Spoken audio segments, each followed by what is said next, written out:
In less than 24 hours, Sherrone Moore's life unraveled in a way that few figures in college football ever experience, transforming him from Michigan's golden boy into a man sitting in a county jail while the entire nation debates what truly happened.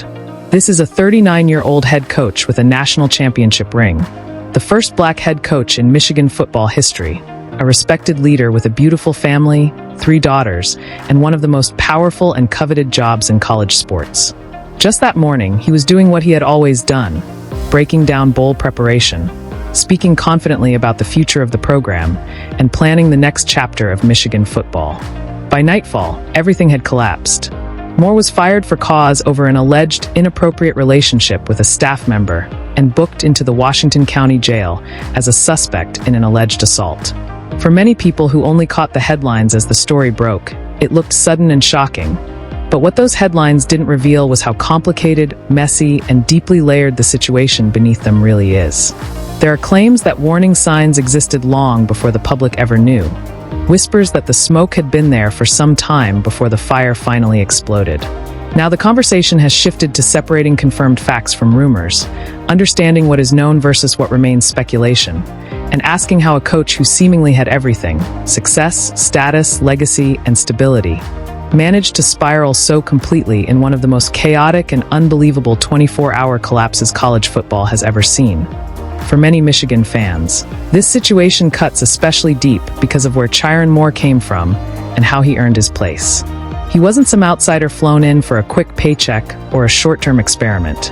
Moore played offensive line at Oklahoma, put in the grind as an assistant at Louisville and Central Michigan, and then arrived in Ann Arbor back in 2018 ready to work his way up the hard way.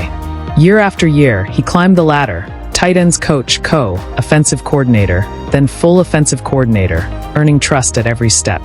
When Jim Harbaugh began serving suspensions during the sign-stealing scandal, it was Moore the university trusted enough to hand the headset to.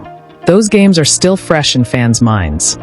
Michigan under intense pressure, Harbaugh stuck on the sideline, national media circling, and the fan base holding its breath. Moore stepped in and won at Penn State, took care of Maryland, and then delivered that unforgettable, emotional, tear-filled post-game moment after beating Ohio State. Those clips went viral because people saw something real, a coach who was passionate, loyal, and completely ride or die for his players. Then came the national championship. Harbaugh left for the NFL and the Chargers job, and instead of looking outside the program, Michigan made a powerful statement. We already have our guy.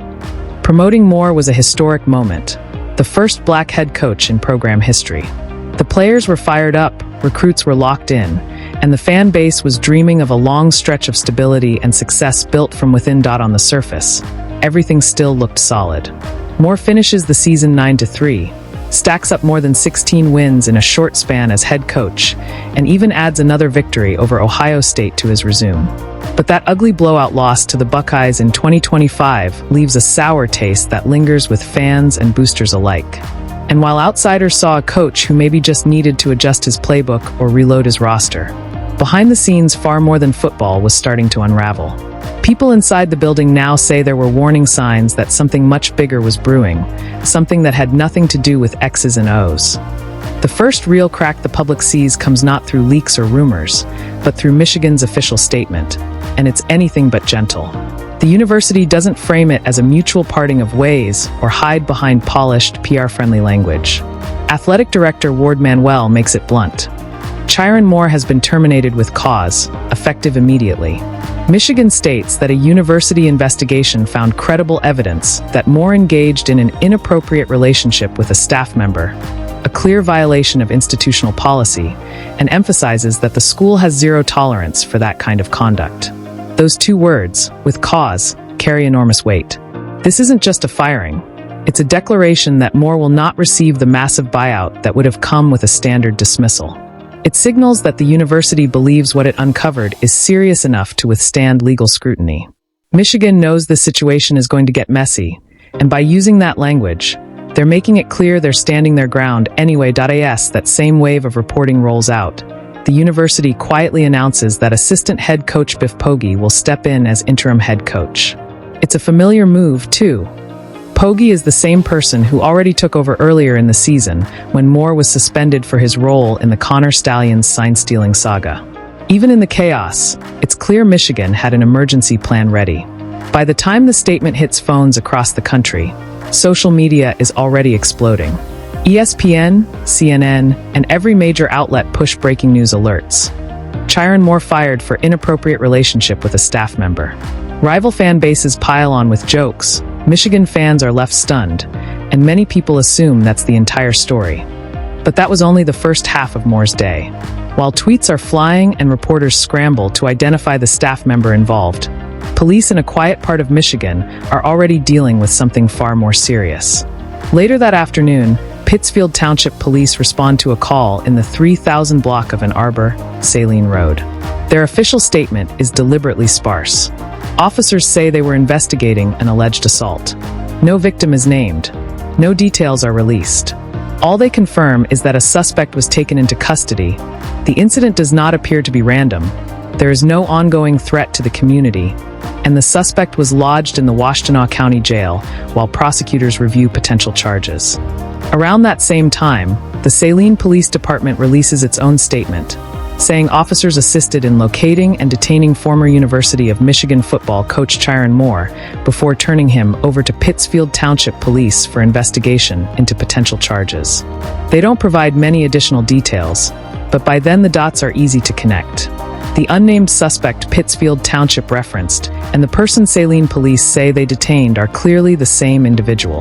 Later that night, jail records show Moore was officially booked sometime around 10 p.m. There is still no public list of charges, no bond posted, and no court dates on the docket. Just the stark reality that this situation has moved far beyond an internal university issue. This is no longer just an HR matter. It's now a criminal investigation. That's the part a lot of people completely missed.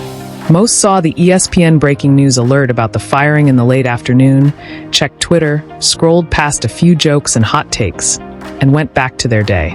By the time news of the jail booking surfaced later that evening, the public narrative had already shifted.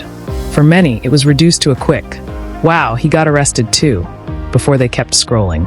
But if you were on Reddit, deep in college football message boards, or tuned into the Michigan rumor mill as it unfolded in real time, a very different and far more chaotic version of events was beginning to circulate. One that made the simple phrase "alleged assault" sound like only a small piece of a much messier story.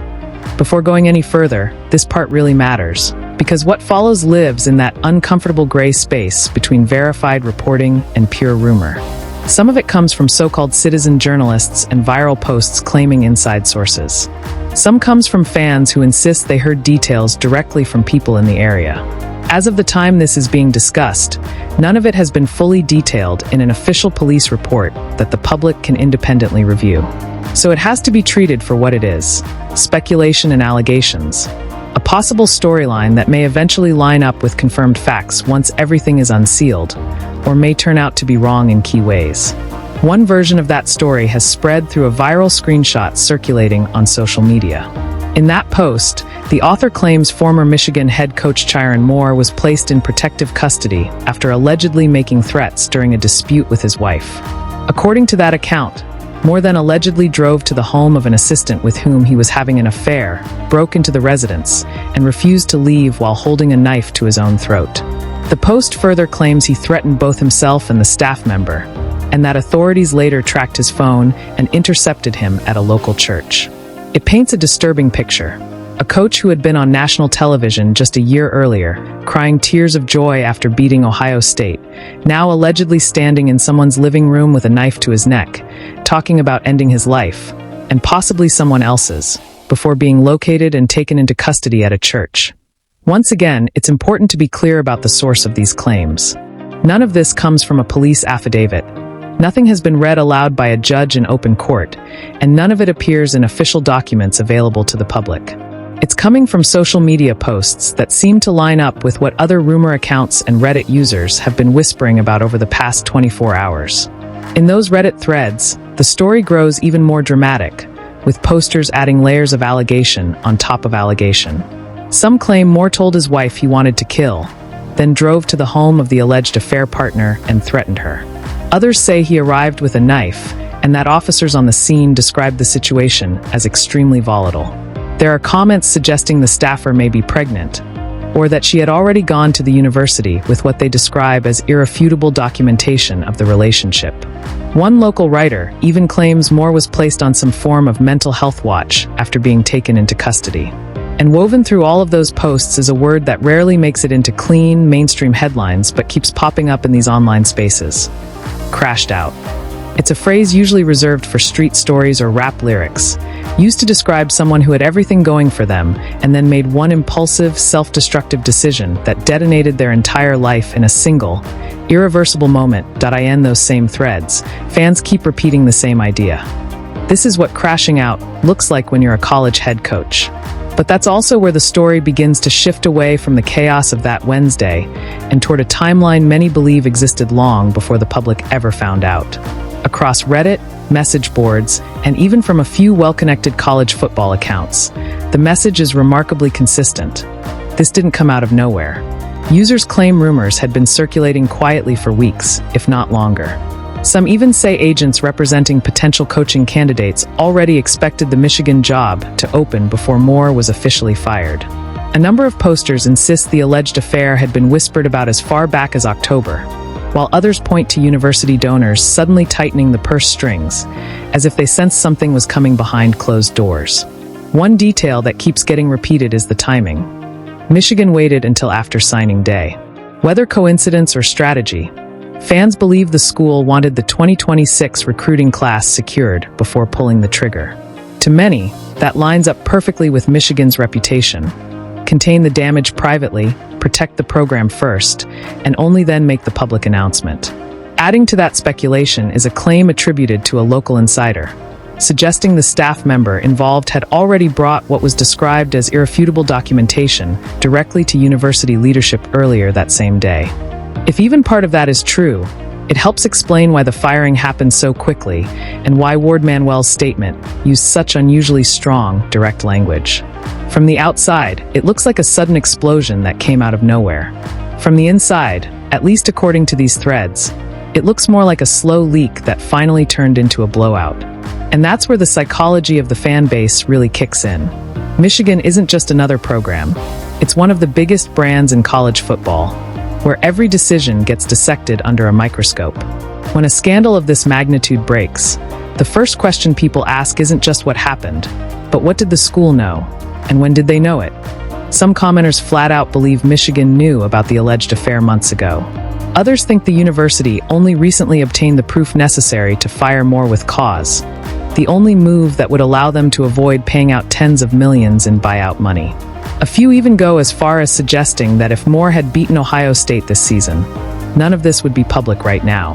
Whether that's reality or just raw fan frustration won't be clear until official documents surface. But the online perception is already set. Most people don't see this as a one-day scandal. They see it as the end point of a problem Michigan had been quietly wrestling with behind the scenes.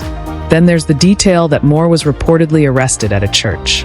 That single fact alone sent the internet into full meltdown mode, making the entire situation feel even more tragic, like a man spiraling at the end of a long, unraveling story. Fans aren't just talking about a controversy anymore. They're talking about a downfall, a real-time crash-out playing out in front of everyone.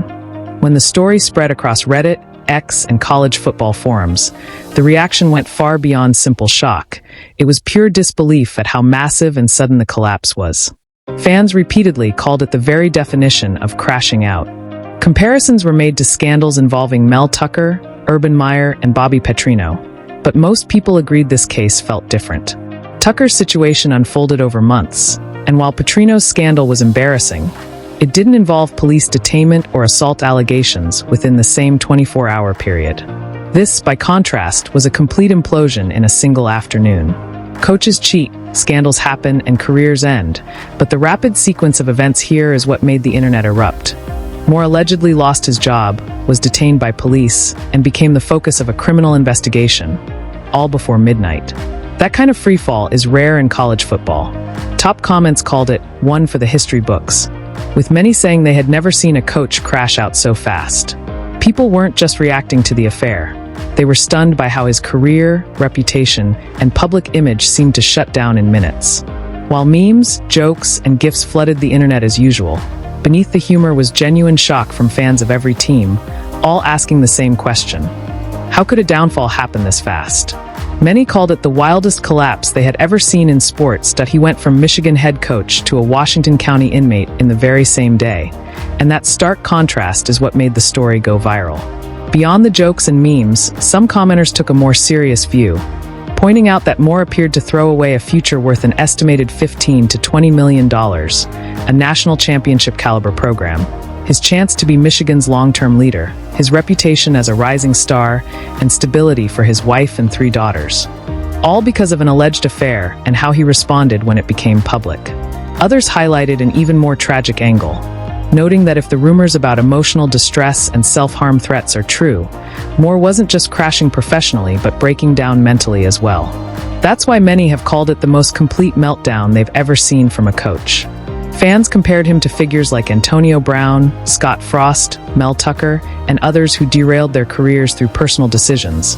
But most agreed this case felt different due to the speed of the collapse, the involvement of police, and the fact that it happened at Michigan, one of the biggest brands in sports. When something of this magnitude occurs at a program that powerful, it becomes more than a scandal. It becomes a cultural moment people will remember. The internet isn't calling this the biggest meltdown in years because of a single mistake, but because everything seemed to collapse all at once. Now we get to the part of the story that caused it to explode even more online: the rumors. Before anything else, it's important to be clear. None of these claims are confirmed. They are speculations circulating on Reddit, message boards, and social media. Because the story broke late and official police details were limited, rumors rushed in to fill the gaps. The most viral claim came from a Reddit user who alleged that Moore told his wife he wanted to harm himself, then went to the alleged mistress's house and threatened her. Again, this has not been confirmed. No police report states this, and no credible outlet has published it. But it spread rapidly as other users claimed they had heard similar accounts locally. Another commenter escalated the claim, saying police sources indicated he had a knife, while others said they lived in the area and heard the same story firsthand. As those posts gained traction, even more speculative details were added. Claims that the alleged affair partner was pregnant, that the university had known for months, that Moore contacted multiple women while traveling, that donors were aware and pulled funding, that he was arrested at a church, and that a wellness check escalated into an arrest. None of these claims have been confirmed by police or Michigan. They remain rumors. Still, the sheer volume of speculation caused the story to snowball. Every comment, repost, and anonymous I heard poured fuel on the fire. The internet didn't see a routine coaching scandal. It saw a dramatic, chaotic, emotional implosion behind the scenes. And because Moore's firing and arrest happened so quickly, many people assumed the truth must be even bigger than what had been officially released. One of the most amplified sources of rumors was a college football themed X account that many claimed had hinted at the story weeks earlier. That account resurfaced the night Moore was arrested and posted. Everything we hinted at is happening. The university and donors knew, which fueled speculation that Michigan had been trying to contain the situation until key recruiting and signing periods passed. Additional rumors tied to that post quickly spread, including claims that Moore's alleged affair partner had already spoken to attorneys and provided irrefutable documentation, that the university had been preparing to act for weeks, and that a major job opening at a top program was already anticipated. None of these details have been publicly confirmed, but the sheer consistency of the rumors led many online to believe something far bigger happened behind the scenes. Whether that's true remains unclear. Police have released few details, charges have not been finalized, and Michigan has remained largely silent beyond a brief statement citing an inappropriate relationship.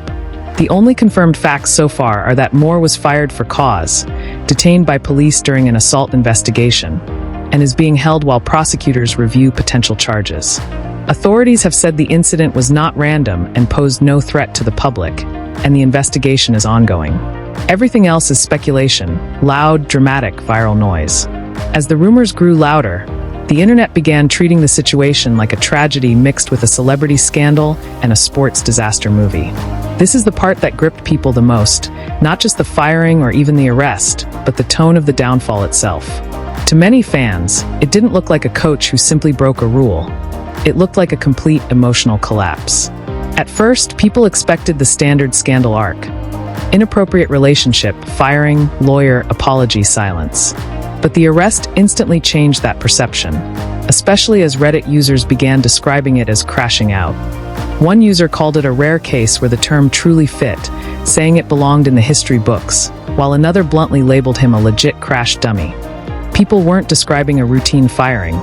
They were describing a meltdown, a moment where someone under immense pressure made decisions that spiraled rapidly out of control. The story hit even harder because Moore had long portrayed himself as emotional, passionate, and deeply invested in the program.